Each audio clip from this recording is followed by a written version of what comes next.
A president who is not fit to lead, who's going to do something crazy in 5 minutes, 1 hour, tonight or tomorrow.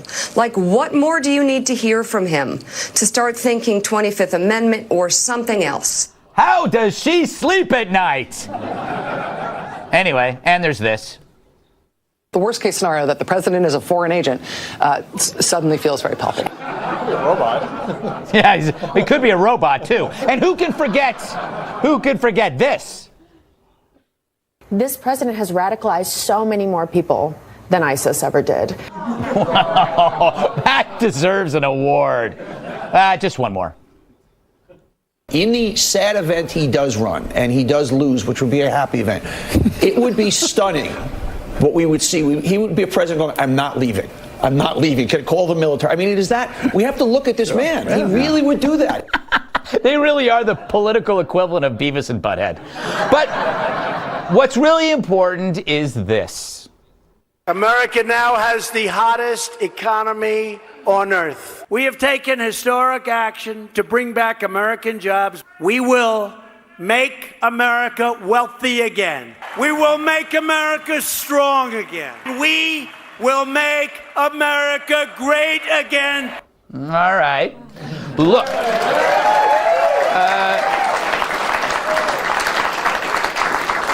I think they're clapping for me, but it's okay.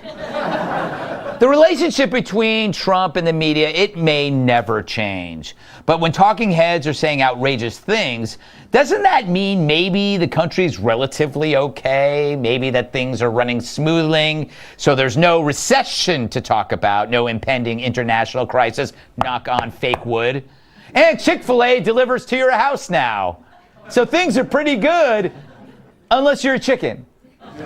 So yeah, you'll hear a lot of bad stuff from the talking heads, and the president will throw it right back at them. It's like watching a soap opera. The actors are all over the top. The dialogue is cheesy. The storylines are ridiculous. Oh, he won't leave if he's not reelected. Come on, you jerk.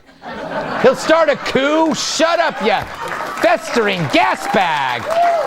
And yet, but with any good soap, we the viewers just sit there and think, oh my God, I can't stop watching this crap. And it is crap, but that's okay, as long as we don't take it too seriously. As for the talking heads, will they be thankful for Trump? He's been good for their business too, mainly because without him, they'd be extremely boring. And there's nothing worse than that. Well, maybe there is. It's always fun to get together with friends and family. No, stop. It's always fun.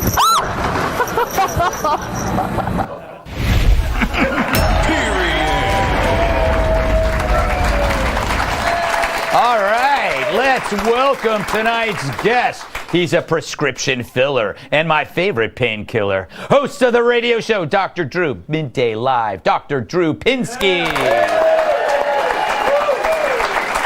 Oh, look at him. He's funny and highly strung, like a tennis racket made from clown guts. Comedian Joe Mackey. You know, for Thanksgiving, she and her cat shared a Swanson's turkey dinner. National Review reporter Kat Timpf. And he lives in 2 time zones and he doesn't even fly. Former WWE superstar, my massive sidekick and host of Un-PC, which launches Thursday on Fox Nation.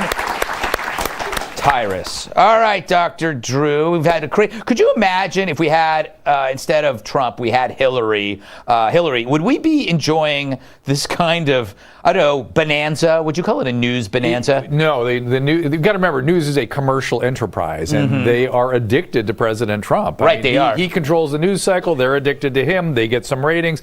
But had he not been elected president, there would have been something about the people that put him in the presidency we'd be hearing from, I think, in a worse way. Yeah, that's true. And you are an addiction specialist. Yes, I am. By the way, how am I doing? You're doing great. Great. You've been fine. Great. But some of the news outlets are officially addicted to President Trump. Oh, I was referring to the window cleaner.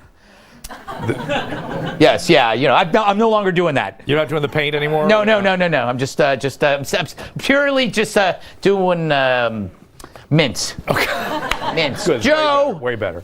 Joe, love the jacket. Thank you. Yeah, I guess members only is back in style. They'll let anyone buy these, Greg. They certainly will. The country's doing okay. So what are you worried about? I'm worried that crazy is becoming a relative term now. I'm sure to some politicians, a politician like Trump who says what he thinks and doesn't try to hide his demeanor might seem nuts, Hillary Clinton. Yes, that's true. That's true. You know, it's funny. He is saying basically everything that's on his mind. And most of that stuff is what most of us kind of think, I guess. Well, I mean, I think that the crazy ones sometimes seem like the pundits. Someone's going to say, call the military. There's no such person as the military. You can't call up and say, hello, the military. That's so true. Kat, what do you make of, what's your take this year on how it's going as we're getting towards 2019? Well, I've got some issues, but none of them have to do with Trump. Oh, really? Well, would you care to share them? My dad told me not to do that anymore. Oh, really? Yeah. She calls me after the show. I just talked to Dr. Drew now. Oh, okay. Yeah. I think that they don't realize that they love it, because if Trump didn't say sometimes out there things, then they wouldn't have anything to talk about. Right. No. They just look at his Twitter and they say, oh, he's tweeting stuff at 3 a.m. again. I can write about how he's unhinged or how he's crazy, and everyone's going to love it. And it's just this, they don't have to actually do any research anymore. It's so easy. Yeah. I'm even saying that for myself, right? This has been fun and easy. It's like being a kid and being able to have ice cream for breakfast, lunch, and dinner. That's what it's like in the media for Trump. And you just feel sick all the time because you have even so much ice cream, Tyrus. Yeah, and you're on a quick fast track to diabetes too, Bruce. Yes. Maybe not. I mean, I still got the itis, so forgive me for talking slow. Yeah. Oh, you don't know what itis is? I'm not telling you. But look, even when he doesn't say anything, they'll just make something up. Right. They didn't really have any good quotes after the midterms, so he's pissed. Right. Yes. The White House is dark. Well, it's a Saturday and everybody's off, so the lights are probably off. So it's a good chance. But they have to say his name. Mm-hmm. There's probably a rule.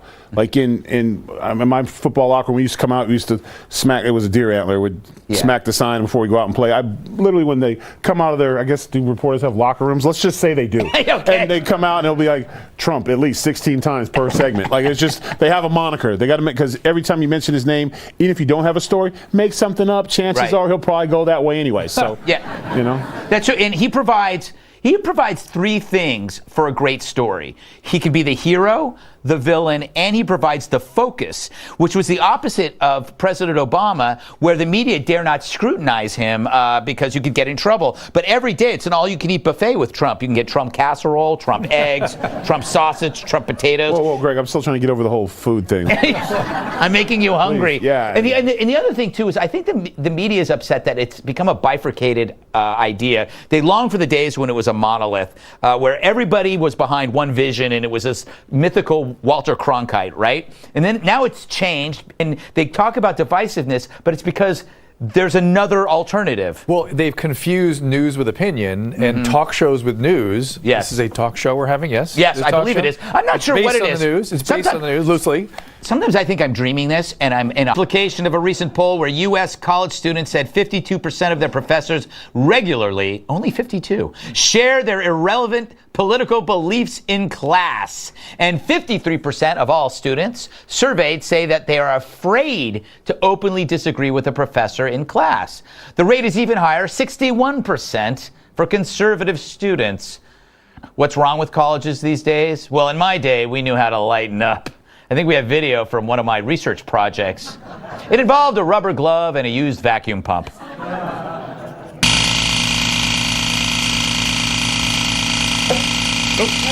The end.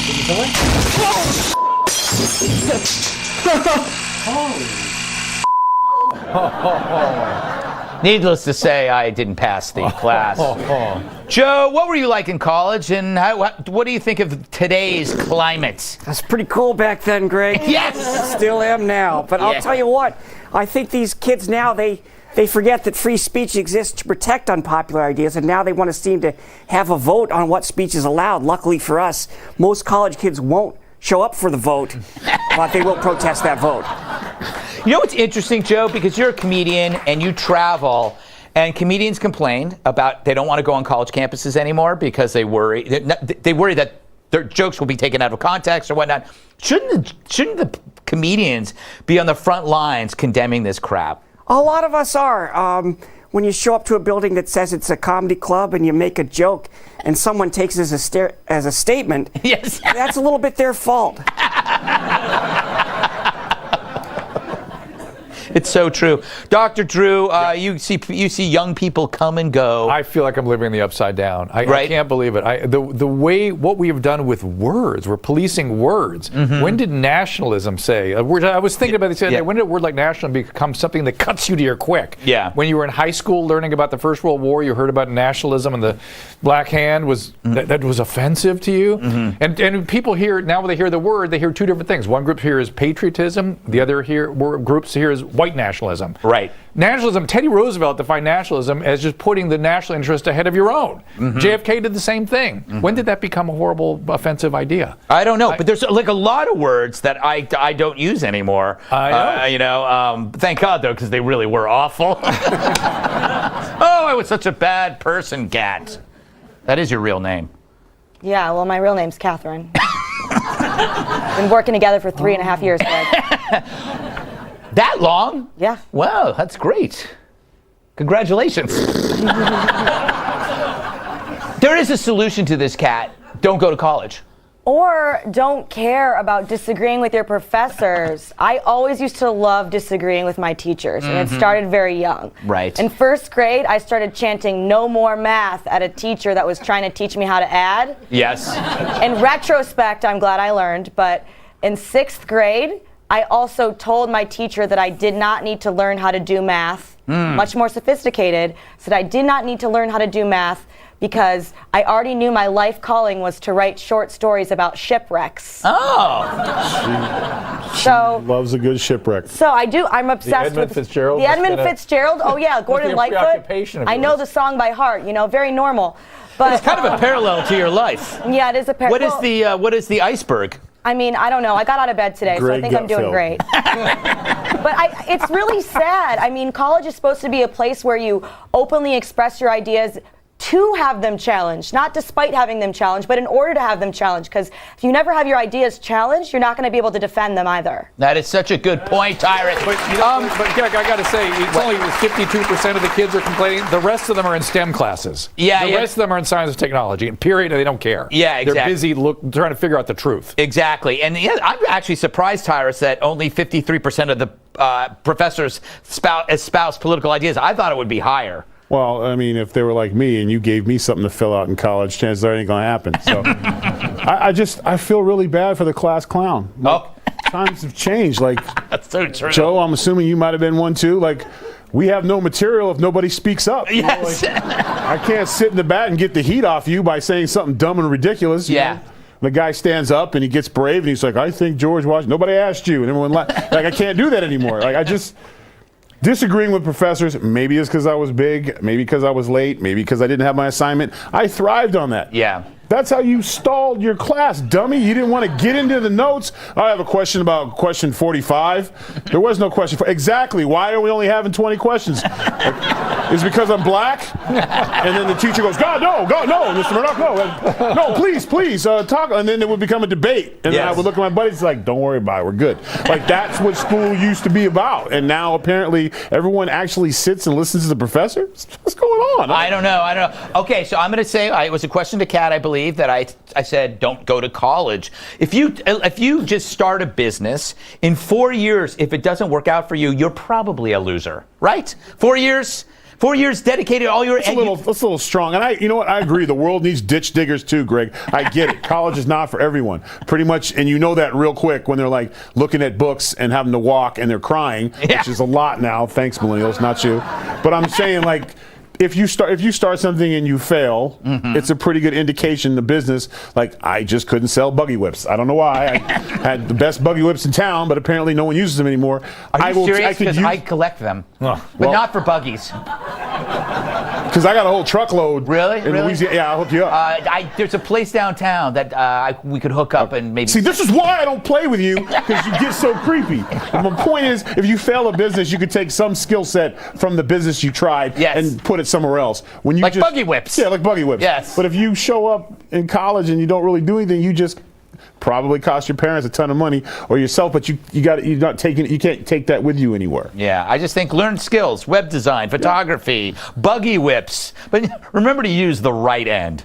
Up next, our favorite fake commercials of the year. We wanted to get your favorites, but you wouldn't return our calls. Thanks a lot, people. I'm Matt Finn. President Trump confirming a major shift in U.S. border policy. Asylum seekers must now wait in Mexico while requests are processed. The president tweeting, quote, migrants at the southern border will not be allowed into the United States until their claims are individually approved in court. We only will allow those who come into our country legally. Other than that, our very strong policy is catch and detain, no releasing into the U.S. But Mexico's incoming government says there's no deal with the U.S. to overhaul the rules. A day of violence and unrest in Paris. 20 people were injured during demonstrations against rising fuel prices. Police used tear gas and water cannons to disperse the crowd. More than 100,000 protesters gathered nationwide. President Macron condemned the violence. I'm Matt Finn. Now back to the Greg Gutfeld Show.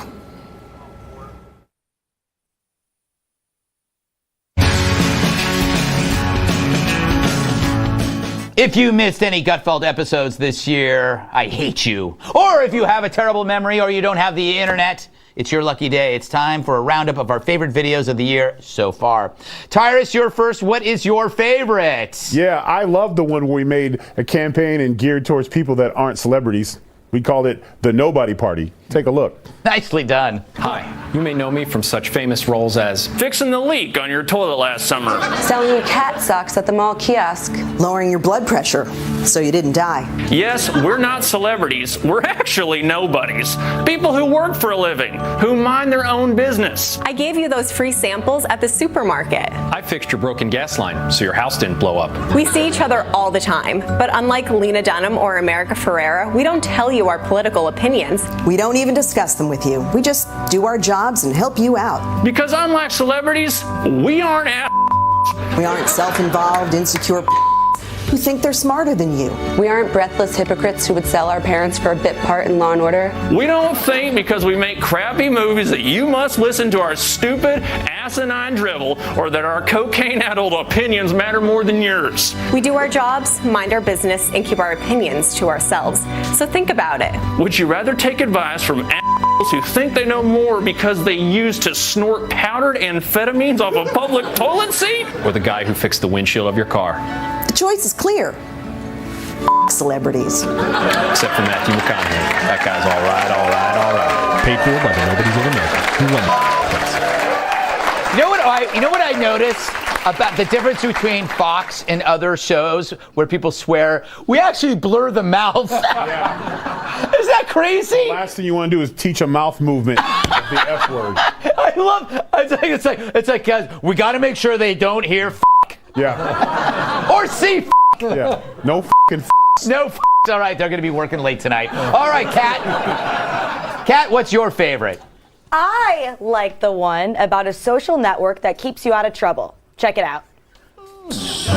Are you worried that your social network is mining your personal information and sharing it with political operatives? I can't believe Facebook using my information to elect Donald Trump. How could they do this? It never ends with this guy. Maybe you should try Not Connected. Never heard of it.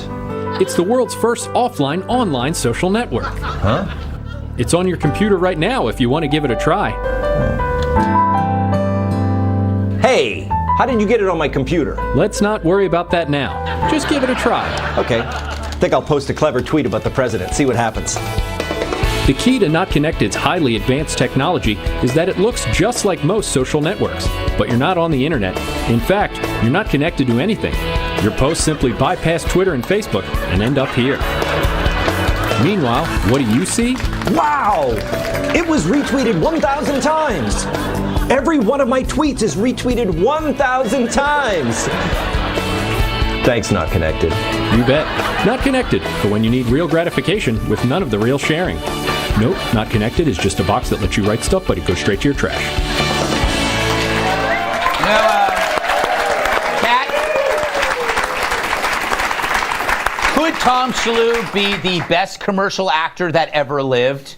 He could say so much with his face. Great face, that guy. He does have a great face, and he does, like, you know when he's happy, he does this? Thanks. I can't do that. See, I can't even do that now. He's the only non-staff member you have on your commercials. Yes, I know. All the rest of it is your entire staff shows up. I know, but that's because I can't stand Tom. Disgusting human being. All right. Way to ruin this, Dr. Drew. You're supposed to be an analyst. You're an anti-analyst. Shameless plug because he wants to do some of the commercials. That'd be fun. All right, we saw ridiculous support animals. You're a support animal. In the news, that's why I loved our support scorpion ad. It could happen to anyone. You have no physical or emotional problems and no medically diagnosed condition whatsoever. In fact, you're perfectly healthy. You just don't like people, and you're a pain in the ass. Then you need Support Scorpion. It's the only support animal guaranteed to be permitted everywhere, because no one will have the guts to tell you otherwise. I hate crowds, especially at the airport, and flying is the worst. But with my Support Scorpion, people barely come within 10 feet of me. That's because the key to Support Scorpion is its deadly venom. Just one sting and that talkative guy from business class will take a long nap all the way to your destination. My wife and I had stopped going to the movies altogether. We just couldn't stand the crowd at the theaters. Now, it's like our own private screening. I'm out. Thanks, Support Scorpion. And every Support Scorpion comes with an official support vest, so people know he's legit. Hi, 2 for dinner? I'm sorry, ma'am. You can't. Oh, excuse me. What a lovely scorpion. Right this way. Thanks. His name's Jeremy. So don't let silly laws prevent you from bringing your non-traditional support animal everywhere you go. Order Support Scorpion today. And if you call within the next 20 minutes, we'll throw in a free Comfort Cobra. Stuff's gone too far. People who really need them, but it's getting abused, doctor. That's what that's about, okay? We got time for one more, correct? I've not prescribed a Support Scorpion yet. Yes. I'm thinking about it. I have a support unicorn. All right, this is another one that stars Tom Shalhoub. Go. Hey, Tom, what's up? Look at this. Immigrant children sleeping in cages on the floor. And how about this? A prison bus just for babies. If this doesn't prove how evil and heartless Donald Trump is, nothing will. Well, I just looked it up, and that cage photo is from 2014. And that bus, it's for field trips, and it's from April 2016. Wow. Just think, I was about to tweet this out to the public. Sounds like you need a Veriscope. What's that? The Veriscope will help you see things clearly for what they really are, without an agenda. But first, I need to test you. I'll show you some pictures. Tell me if you see any news value in them. That's a soldier getting rowdy during Fleet Week. It's Trump's fault. It's 1945, the day we won World War II. Try this one. That's a woman upset about the current political climate. I can tell because she's not smiling. It's Mona Lisa, 15-3. How about this one? I'll recognize that anywhere. That's the day Trump was elected. I saw that guy in Brooklyn. It's the screen, 1893. Last one. That's a monster attacking Japan. You see, Trump is even terrorizing foreign countries. It's Godzilla. Well, the good news is you do qualify for a Veriscope. Wow. Does it have special powers? No, it's just a giant magnifying glass, but it will help you pull your head out of your ass. Ever since I started using Veriscope, I approach everything with more honesty. Hey, Tom, how's it going? Hey, Carl. Seeing your stupid face is the worst part of my day. Thanks, Veriscope. Veriscope, for when you need to check your facts before you tweet something stupid. Once again, Tom Shalhoub. I like, you know what Tom's really good at? Turning a corner. Do you ever notice what he's like? He's walking, watch this. He's like, he's turning, he goes, hey, well, then they pulled back. But he knows how to turn a corner in a commercial and then thank somebody. Yeah. I can't do that. I just happen to be putting some groceries away, and it's the camera's here. Exactly. He's great. All right. This is going to be fun. Joe, you got anything to say? No. Okay, good. I just looked at him and I thought, maybe I should ask. I didn't think he was breathing. All right.